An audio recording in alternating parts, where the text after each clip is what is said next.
What's going on, guys? My name is Edward and I am a photographer, and yes, I am making a video about why I decided to switch from my Canon 5D Mark III full frame camera to Sony mirrorless. Now, I want to prelude this by saying that I am not trying to make this video to piss off anybody from the Canon side or anybody from the Nikon side. If you're like me and you're considering other options and other alternatives, there are a lot of things available to you that you may not have had a chance to experience just yet. I also want to say that I don't want to piss off anybody from Canon side or Nikon side. With that being said, I'm going to go ahead and get into this video and tell you guys why I believe that this camera right here, the Sony A7R II, is currently, in my opinion, the best camera for photography that you can get on the market. Now, a little bit about myself. I am a landscape shooter, and of course that I live in New York City. I like to shoot cityscapes, and if you guys go ahead and look at my work on Instagram, I go by the handle of @WantedVisual. I'm going to link that below in the description so you guys can go ahead and take a look. I like to shoot a lot of cityscapes, particularly aerial photography. I like to scale tall buildings, and I like to take a lot of look down shots and really wide scenic cityscape shots. With that being said, I've been a Canon user for the past, I'd say, for the past 3 years. I've been shooting for I've been doing photography for a little bit over a year. And I want to say that I love Canon. Canon makes fantastic cameras. Matter of fact, my first camera was actually a Canon camera. The first camera I ever got, I'd say this was about 2.5 to 3 years ago, was actually a Canon Rebel T4i, and I've done a lot of work with that camera. Originally, I come from a videography background, so I transitioned into photography from that. I shot with the Canon T4i for a better part of a year to a year and a half. I did a lot of video work on it, and it was a crop sensor. It was an entry-level DSLR, and I really I took a lot of great shots. I made prints with it, and honestly, after a while, I decided to upgrade to something a little better. So as time went on, I decided to upgrade to another Canon, which was my Canon 70D. It cost a little bit more money, but it had better specs. It had things like audio meters, and just in general, it was a better camera. At the time, I did not know a whole lot about DSLRs, and I thought, hey, you know, this is going to be better than what I had. So I used that Canon 70D for another year or so, and finally last year I decided to upgrade to full frame power. I've been hearing, you know, I didn't know a lot about photography at that, I didn't know a whole lot about photography at that point, but I knew that full frames were pretty much the way to go as far as getting the most out of the pictures and the photographs that you take. So I decided to upgrade last summer, to a Canon 5D Mark III. And I gotta say, that was a fantastic camera, and to this day I still use it. Matter of fact, I am actually filming this video on a Canon 5D Mark III. I love that camera. During that time, I actually also invested in a lot of lenses, and specifically Canon L lenses. I decided not to go ahead and waste my money on buying EFS lenses, because I knew that down the road I would be able to, I wanted to upgrade, and you know, I still wanted to use those lenses. So I shot with the Canon 5D for pretty much about a year. I'd say I stopped shooting with the 5D Mark III a month ago when I got the Sony A7R II. Now, during the time that I was shooting with the Canon 5D Mark III, I heard about the Sony Alpha cameras that were coming out, and at first I really didn't think a lot of it until as time went on, and I heard a lot of people saying a lot of great things about these cameras. I did my research, and I watched a lot of videos on YouTube to make sure that, you know, this is what I wanted. And honestly, I didn't switch to the Sony A7R II because I wasn't happy with my Canon 5D Mark III. I was very happy with my Canon 5D Mark III. The problem is I wanted something more. I wanted something new, and I wanted something better. So the Sony A line came out, and this year, I mean, I just heard a lot of speculation, a lot of talk about these cameras, and I ultimately decided to look into this camera, the Sony A7R II. And I gotta admit, as I started doing my research, and as I started really looking at my other options that, you know, of upgrading cameras, I saw that people were saying amazing, fantastic things that sounded almost as if they were too good to be true about this camera right here. So I did my research. I didn't just go out and buy the camera. I went to B&H, and I went to Best Buy for about a week to 2 weeks before, and I actually went there and I played with the camera myself. And I gotta say, you know, this was one hell of a piece of, this was a heck of a piece of equipment. So jumping right into it, I ended up picking up this camera sometime around 2 weeks ago, and I have been blown away. I'm gonna go ahead and jump right into the specs and tell you guys why I love this camera now and why my 5D Mark III is pretty much, I'm not using that for photography anymore. So I'm gonna go ahead and get into the pros of this camera and tell you guys why I like it. And then just remember, before I start telling you all these things, what works for me may not necessarily work for you. And what works for you may not necessarily work for me. Everybody's got their own shooting style. It really depends on what you shoot, how you shoot, what kind of lenses you're using, if you're shooting portraits, landscapes, if you're doing a whole lot of weddings, what have you. So I'm gonna go ahead and jump right into this camera. This is not a review. I'm gonna just tell you things that I think pros about this camera, things that I really, really love, and things that are cons and things that can be improved on. So I'm gonna go ahead and dive in. So the first thing I wanna talk about is the sensor. Of course, this is a 42.4 megapixel sensor. That is pretty nuts, guys. My Canon 5D Mark III was pretty much less than half of that kind of information. So right away, you know, I make prints. I own a Epson 3880 printer, and I like to print large format prints, and you know, there was nothing wrong with the prints that were coming out of my Canon 5D Mark III. They were quite exceptional. But I gotta say that the first time I printed something on this camera, I was just completely blown away. You know, some people say you won't really see a major difference between different cameras. Well, I gotta say right now, guys, there's a big difference. 42 megapixels versus, you know, 20, 24, 23, whatever it is on the Canon 5D Mark III. It's quite a difference. So, second thing I want to say is this sensor on this camera is the first of its kind. It's a back illuminated sensor. So, new technology, completely new work. And I want to also mention that Nikon cameras, from the research that I've done, have been using Sony sensors for a very long time, pretty much since forever. So and I know that a lot of people that own Nikons are hold their cameras very dearly to their hearts, and they never want to switch. However, I've been seeing consistently more and more nowadays that people from both sides, Nikon and Canon, are actually crossing over into the Sony world. So sensor aside, great sensor. Now we're going to get into the focus points. So my Canon 5D Mark III has 61 focus points. The Sony A7R II has 399 focus points. If you guys don't think that's a big difference, you know, it's a big difference. 399 focus points versus 61.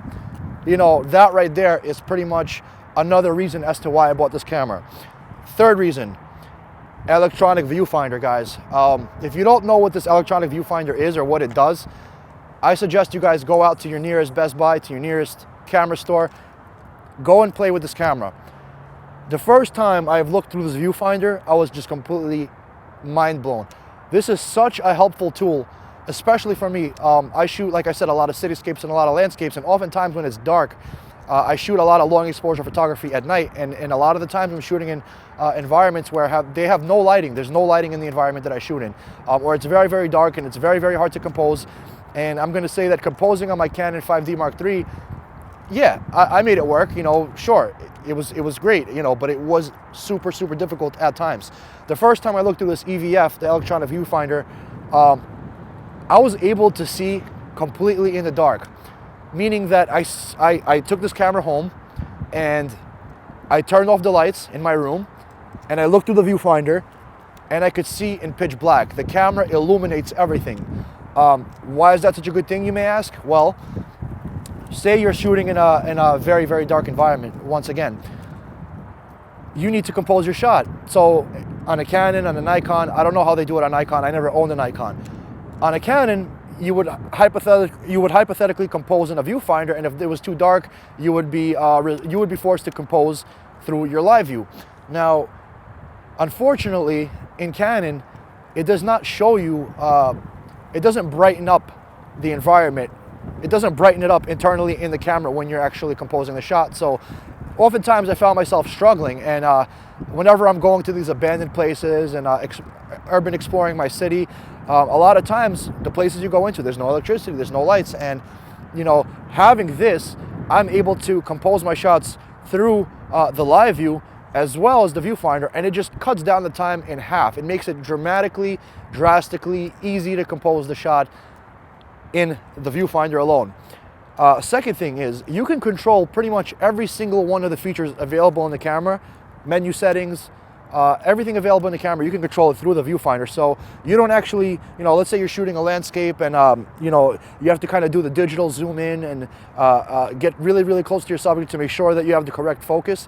Well, with this, I don't have to do it in live view. I could easily just look through the viewfinder, which makes it a lot more accurate, first of all, and I can digitally zoom in through the viewfinder.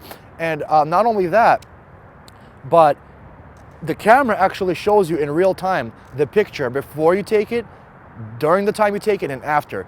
That is just amazing. So, if I set my aperture up to a really wide aperture and I want to have a blurry background, the camera shows me this in the viewfinder and in the live view in real time.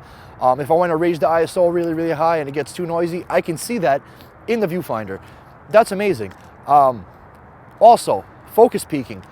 So everybody knows that manual focusing on a camera, especially on a Canon camera, if you're a Canon user, you know that manual focusing on a Canon camera is often very, very tricky. Now, most people that I know, when they're shooting something like a wedding or portraits, oftentimes they're not manual focusing on a Canon camera because it's just not always very accurate.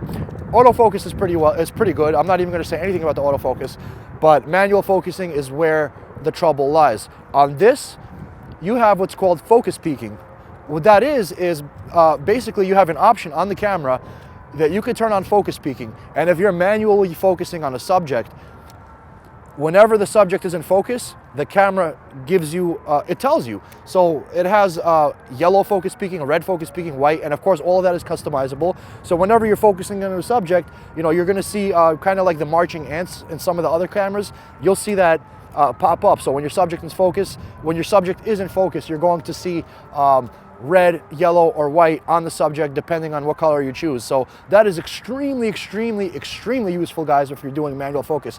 And I find that being that I'm a landscape shooter, being that I'm a cityscape shooter, 99.9% of the time, I am using manual focus to get my shots. So with the fact that focus peaking is available here, it just makes it super convenient, super easy to compose the shot, and super easy to get the shot, to get your subject in focus.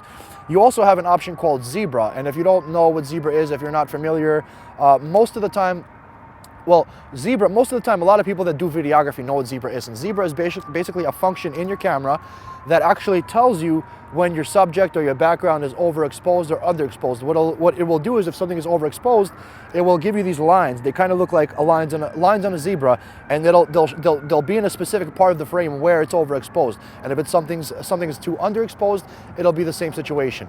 Of course, my next point here will be, we covered the electronic viewfinder.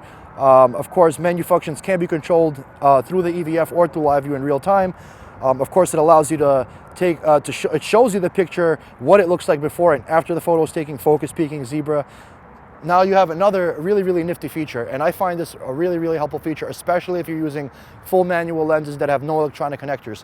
You have what's called 5-axis image stabilization. So what that allows me to do, guys, is it allows me to put on any lens, whether it's Canon, Sony, whatever is out there, and stabilize it. So if you're shooting at really slow shutter speeds, or you're shooting handheld, sometimes you notice that you're shooting really slow shutter speeds. Your subject, when you take the shot, the subject will be either blurry or a tad out of focus, or it just won't be sharp.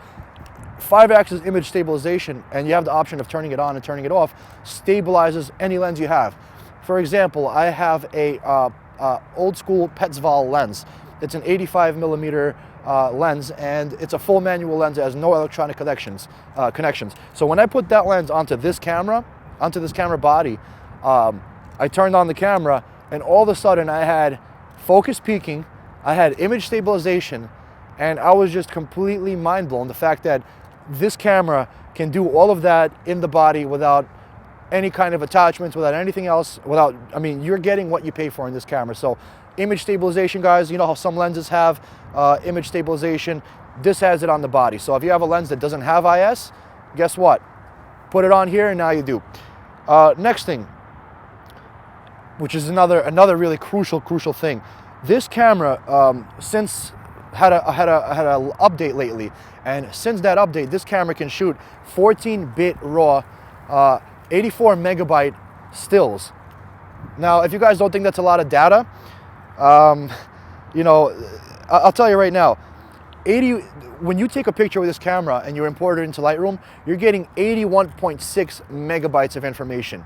Now, I know with a Canon, with a Nikon, I'm going to stay away from talking about Nikon because I don't really know the full functionalities and capabilities of those cameras. I will talk about Canon because I am an ex-Canon user.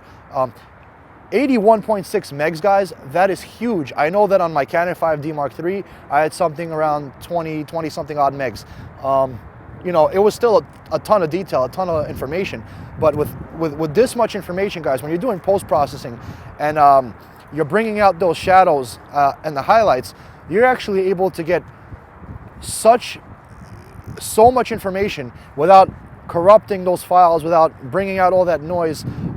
And basically what this gives you is a super high dynamic range, which is what a lot of photographers nowadays are looking for, is that high dynamic range when they're editing.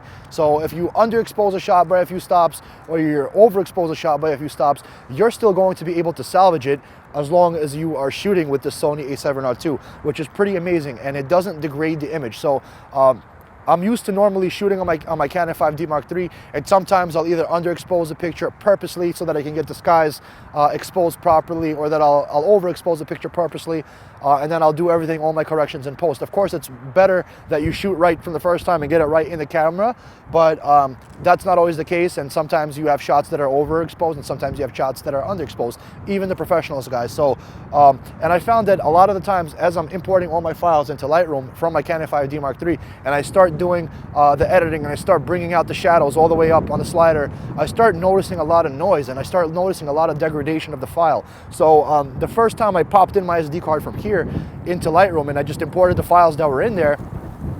One sec, guys, it's a little windy. Okay, so the first time I actually took the files off of my camera, off of the Sony A7R II, popped it into my computer and opened up Lightroom, and I started playing with those sliders on the shadows and the highlights, and I opened up the shadows all the way. I noticed that it was super clean. There was no visible noise. Now, when you start getting into one-to-one and you start looking, yes, you're going to see some slight degradation as with any camera, but it is not as noticeable and is not as bad compared to some of the older cameras like the 5D Mark III and some of the other Canon cameras. So with that being said, 81.6 megs allows you to make pretty much billboard size prints. With that amount of information, you can print as large as you want. You're not going to have any trouble there. Another cool thing that I like about this camera is that it has a function in here which allows you to set the camera into APS-C crop mode. So what that does is, let's say you're shooting for length. You know, I'm a landscape photographer, as I mentioned, and I'm shooting a building that is really far away. So I have a lot of lenses that I like to use, Canon glass, of course. Say I throw my 70-200 on there and I'm shooting at 200 mils, and I want to get more reach from the camera. No problem. All I have to do is hit one of the buttons that are fully customizable. Of course, this camera has many customizable buttons. Hit a button and all of a sudden my camera will go into APS-C crop mode. Now, essentially my 200mm lens now doubles as a 350mm lens due to the 1.5 crop factor. So I think that's pretty amazing. A lot of times I was used to going on shoots and taking two camera bodies. I would take my 5D Mark III, which of course is a full frame, and then I would also take a crop sensor such as my Canon 70D, because I knew that there would be times where I want more reach, and my full frame would simply not be enough. With this, two camera bodies in one. I don't have to carry a second camera anymore. Now I know that I can easily just, you know, put the camera into crop sensor mode and boom, I can have double the focal range of the whatever lens I'm using. So I find that to be very cool, very useful feature, and basically it basically turns your lenses, guys, into pretty much double the focal length of what you're already using. So that is pretty cool. Next feature, silent mode, silent shooting. So you know how you're shooting on the Canon 5D Mark III, and yes, it has, I think, an option to put it into silent, but you could still hear it taking the picture. So say you're at a church, say you're at a reception, say you're at a wedding and you're shooting, and you don't want to be that guy that's constantly shooting and just making all this kind of racket and making all this noise. It's a quiet environment. You don't want people to know that you're taking the picture. You want to be as discreet as possible. You want to do your job as good as you possibly could do it, and get out of there and start producing images for the client. With this camera, when you put it into silent, you take a picture, you hear nothing. And I'm talking you really hear absolutely nothing. I mean, it's quiet. It's super, super quiet. Very useful feature. Moving on to the next feature, internal 4K video. Now, this is something that I don't find exceptionally useful because I currently am not shooting on 4K. 1080p is fine enough, and honestly, my computer just can't handle those kind of files. But if you are a serious videographer and you do a lot of video work, that 4K comes internally, built in. You don't have to get something like an Atmos Shogun or anything like that. You know, you have it in camera. So automatically, that is an amazing feature. And 4K recording, guys, that's pretty much coming up in the future. Next thing is the ISO performance. Now, on my Canon 5D Mark III, I would be able to shoot, one sec guys, sorry, a little windy, we gotta wait it out. All right, so moving on. With my Canon 5D Mark III, I find that the maximum ISO I can really set it to before the image quality starts to really degrade and become unusable is probably somewhere around 32 to 6400. I've shot lots of pictures at 3200, and honestly, I've made prints of those pictures, and no matter how much processing I did to those images, how much noise reduction I did in Lightroom or whatever application software that you're using, I found that even at 32, even at 6400, those ISOs, while usable, were very, very heavily degraded, and I was not happy, or I was not satisfied with the final images of that camera. With this guy, I can shoot up to 25,600 and still have a usable image. I was on a shoot the other night, and you know, I was shooting, I was really putting this camera through its testing phases, and I really wanted to see what it could do. And we were in a super dark environment. You know, as I mentioned before, I do a lot of long exposure work. And after I shot my, my cityscape photos at ISO 100, whatever f-stops I was using, I decided to try out, give this camera a go with handheld shooting. So I ended up turning on the in-body image stabilization. I ended up increasing the ISO so that I can still get a handheld shot. And I ended up, I was playing with ISO. So I started off with 3200. Which I found to be super clean. Went up to 6400, super clean. 12,800, noisy, slightly, very usable. Now at 12,800, you cannot use that. You cannot use those photos pretty much on any other camera like the Canon 5D Mark III. They're just not good. I found through my testing that raising the ISO on this bad boy to 25,600, and I was still able to use the pictures. I was able to, there was noise, don't get me wrong. I'm not gonna say that this is the king of low light, because that's not true. The A7S is the king of low light.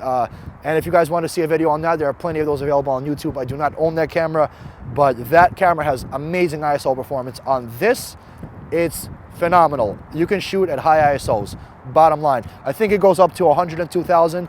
Obviously, you're not going to use 102,000, but I do find myself sometimes using high ISO whenever I'm composing. So what I'll do is I'll set up my shot, and if it's too dark, and if I look through the viewfinder and I still can't really see, which usually 9 out of 10 times, this guy, I can see everything that's happening. But I can also raise the ISO, and then now I can line up my grid with the horizon line and make sure that my shot is perfectly composed. So ISO performance on this, guys, is spectacular.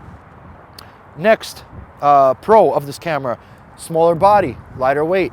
Now, a lot of you guys may say, well, you know, the camera, yes, it's a lightweight camera, yes, it's a small body, yes, it's easier to carry, but once you start throwing heavier lenses on it, such as the 70-200, such as this prime 24mm 1.4, or the lens that I'm shooting at now, which is the 24-70, the weight pretty much cancels out. I'm gonna tell you guys that that is not true.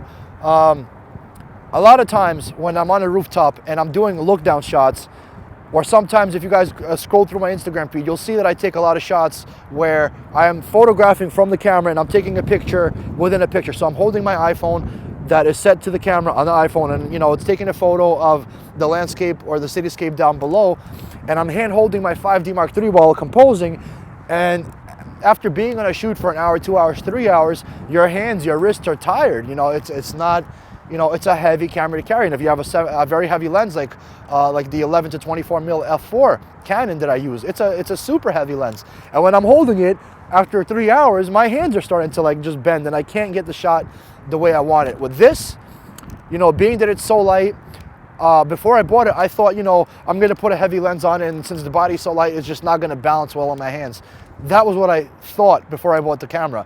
Now that I have the camera, and I just want to get it out the way, I am not sponsored by Sony. Sony's not paying me to make this video. I am making this video for those of you who are considering switching to Sony or picking up an extra camera body, seeing what options are available to you. With this camera, I'm able to handhold my shots, and it's really not a problem.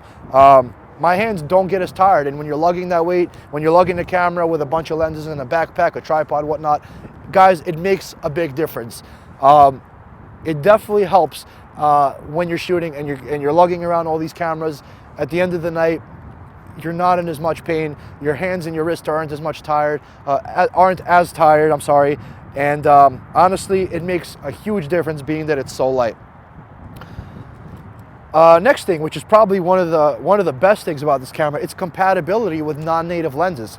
Now, being that I'm a Canon shooter, I switched from Canon to Sony, I have invested myself into a lot of Canon L glass, and you know, as much interest as I may have in, let's say, Nikon or whatever cameras are out there, you know, if you're going to make that switch, well, guess what? You can't take your lenses with you, because those bodies are just, they're not compatible. With Sony, you know, with this Metabones 4 adapter, I can pretty much take any lens that I own in my arsenal, whether it's a Canon lens, whether it's a Tokina lens, whether it's a Petzval lens, whatever lens I have in my arsenal, even Nikon, which I don't have any Nikon lenses, but I can if I wanted to. I can take that lens, mount it on this body via the adapter, and I still get to keep pretty much all of my metadata. Not pretty much, all of it. I still get to have all of my autofocus capabilities, and the lens works pretty much just as good as my Canon 5D Mark III. Now, some of you guys may have heard that the autofocus on this camera is not that great. I'm going to address that.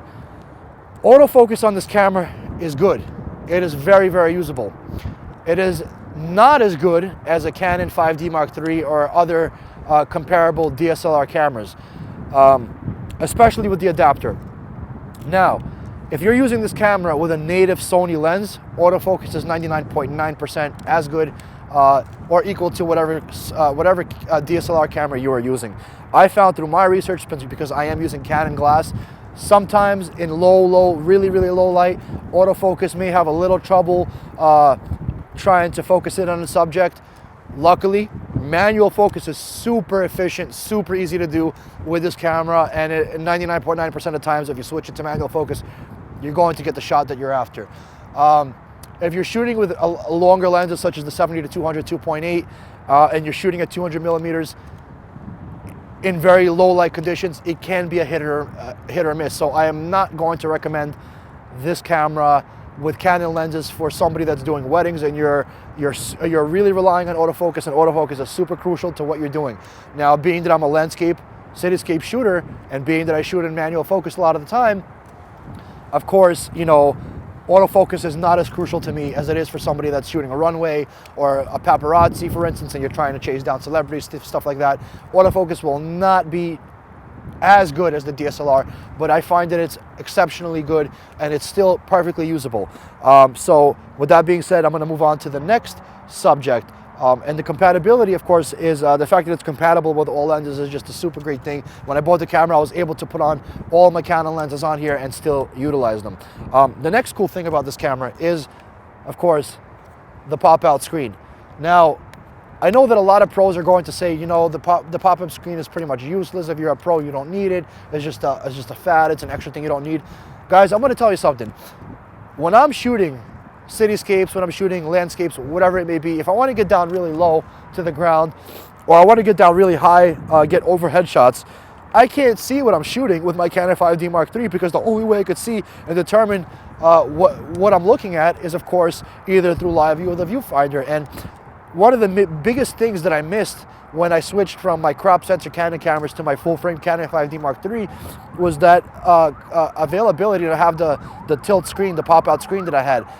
I found myself missing it a lot in certain situations, certain shooting situations where, you know, you're down low, let's say you're shooting by water, and, you know, the only other way to get that shot is to get on your hands and knees, to get down into the ground, and, you know, look either through the viewfinder or get as close as you can to live view, and try to look at the shot. And honestly, guys, it was very painful, and you know, why do it? With this, I can put the camera down at a really low angle, whether it's on a tripod or on the ground.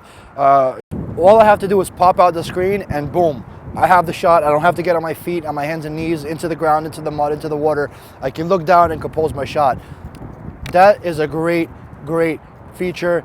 I want to thank Sony for providing that for me because it's very, very, very useful. Next thing, Wi-Fi connectivity. Now, I know some of my other cameras have it. I know Nikon has it. I know some cameras, Canon side, have it. But it is very complicated. It's difficult to use. It takes a long time, and a lot of photographers I know simply don't use it. With this camera, guys, all I have to do is push one button, and within 5 to 10 seconds, I will have the image that I took from on this camera on my phone.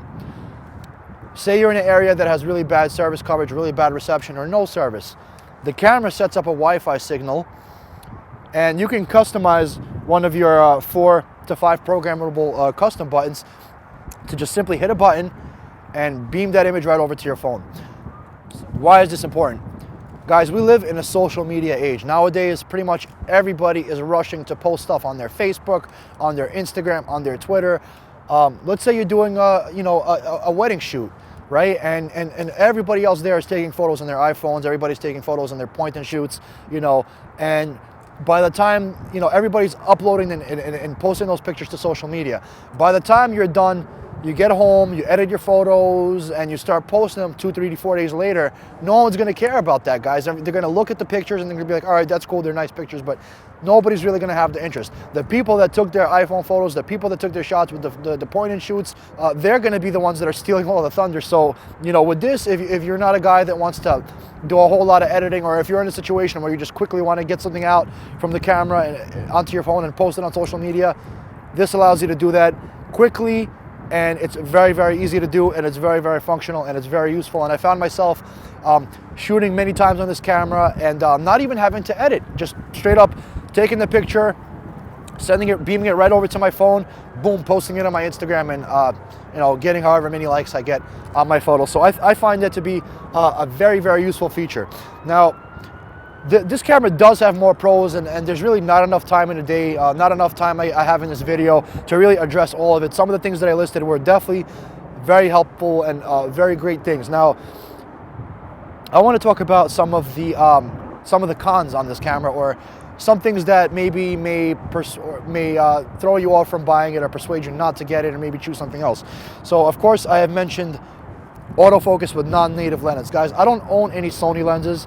I plan on eventually getting a couple and upgrading, but right now I'm so invested into Canon L glass that I really simply don't need it. Although I know that Sony lenses are designed specifically to work the best with the Sony camera. Autofocus with non-native lenses is good. However, if you're shooting something that's very fast moving, you're a runway shooter, you're a wedding, and autofocus is crucial to you, I'm going to say that maybe this will not be the best thing for you, or you might not be as happy as you are with your DSLR. I've noticed that sometimes shooting in really low light situations, if I'm shooting with a Canon lens and I'm trying to autofocus on a subject, sometimes it focuses right away. Sometimes it struggles to get focus, and it'll go click, click, click, click, click, click, and focus back. So it is a hit or miss. I'm not going to go as far as to say that autofocus on this sucks, because it definitely doesn't. I'm going to say in daylight situations, it is pretty much comparable to my 5D Mark III. It's just as good. Nighttime, that's where you will have issues. Now, I'm going to say that on my 5D Mark III, autofocusing in really extremely low light conditions is also very difficult. Sometimes it works, sometimes it doesn't. So autofocus is definitely one of the cons. Autofocus in low light with non-native lenses is definitely one of the cons, and that's something you really, really want to play with before you purchase this camera, to decide if this is going to be the right camera for you. Next thing, the menu. I think that the menu on this camera may be a little bit clunky. Now, on my Canon 5D Mark III, I pretty much know where everything is. I can access the menu and find where everything is. On this, it's a little bit scrambled, guys. I'm not gonna lie. I believe that Sony can resolve this issue with a firmware update, as they did with other things. They do firmware updates and improve on certain things, but the menu is oftentimes difficult to find things. I'm going to say that when I first got this camera 2 weeks ago, honestly, it only took me about a day to 2 days to figure out what everything is, where everything is. And if I didn't know how to do something, I didn't know how to figure something out, what something was on the camera, I simply had to went on YouTube, Googled it, whatever, and got my answer. I had this camera for about 2 weeks, maybe 3 weeks. And I'm going to say pretty much now I know what all the menu functions are, where everything is located within the menu. And once again, the menu is fully customizable. So to you, it may be a con. It may have a higher learning curve for people that are coming from Nikon or coming from Canon. Obviously, the menu layout is going to be a little bit different because this is not Canon or Nikon. It is a Sony camera.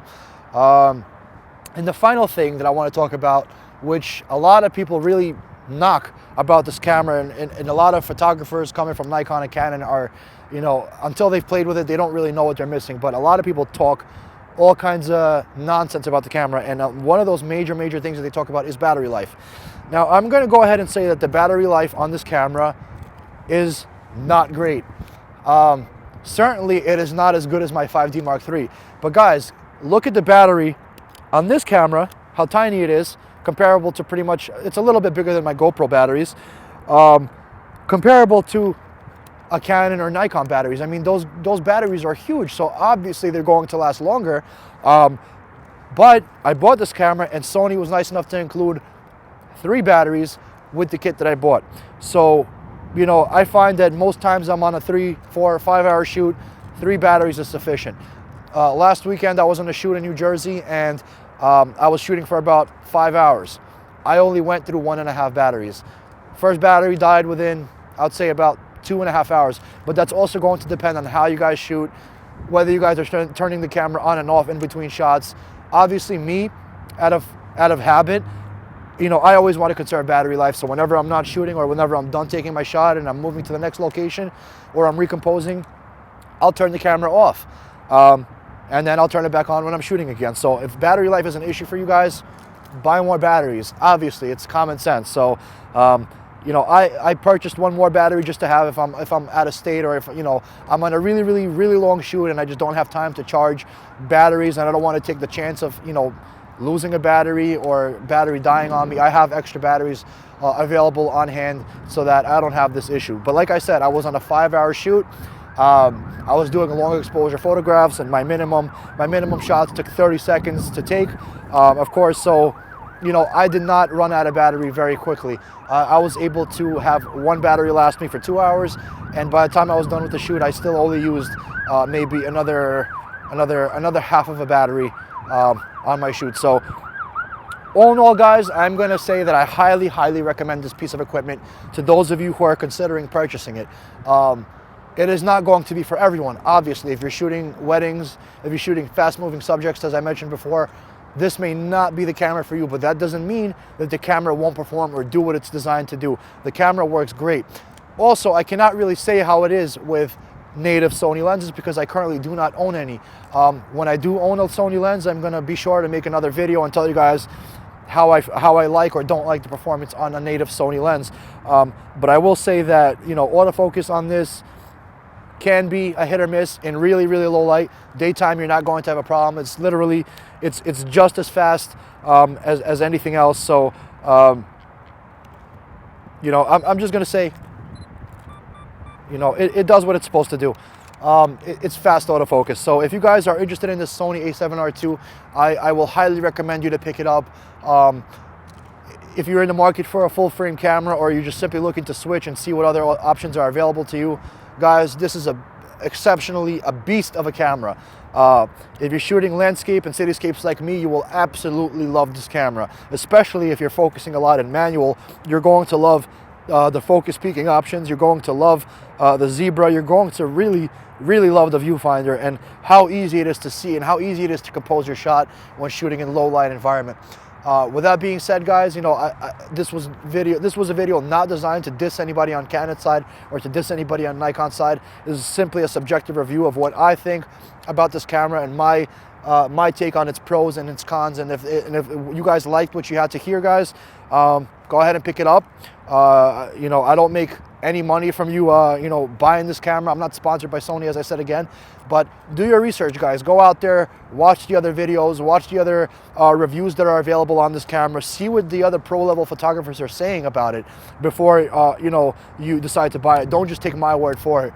With that said, you know, what works for me may not necessarily work for you, and what works for you may not necessarily work for me. So make sure you guys do your do research, you know, invest wisely, and I hope you guys enjoyed this. I hope you guys enjoyed this review, this video of why I think that this is ultimately the best camera for photographers that is currently on the market. And when I get some more Sony lenses, I'll be sure to film another video for you guys. So I hope you enjoyed this video. Be sure to follow me on Instagram at WantedVisual. I'm going to link that in the description below, as well as on the screen. And I hope you guys enjoyed it, and I'll talk to you guys soon. And until then, keep shooting, keep rocking, do what you do best, do what you love. Don't let anybody stop you. I'll talk to you guys later. Peace.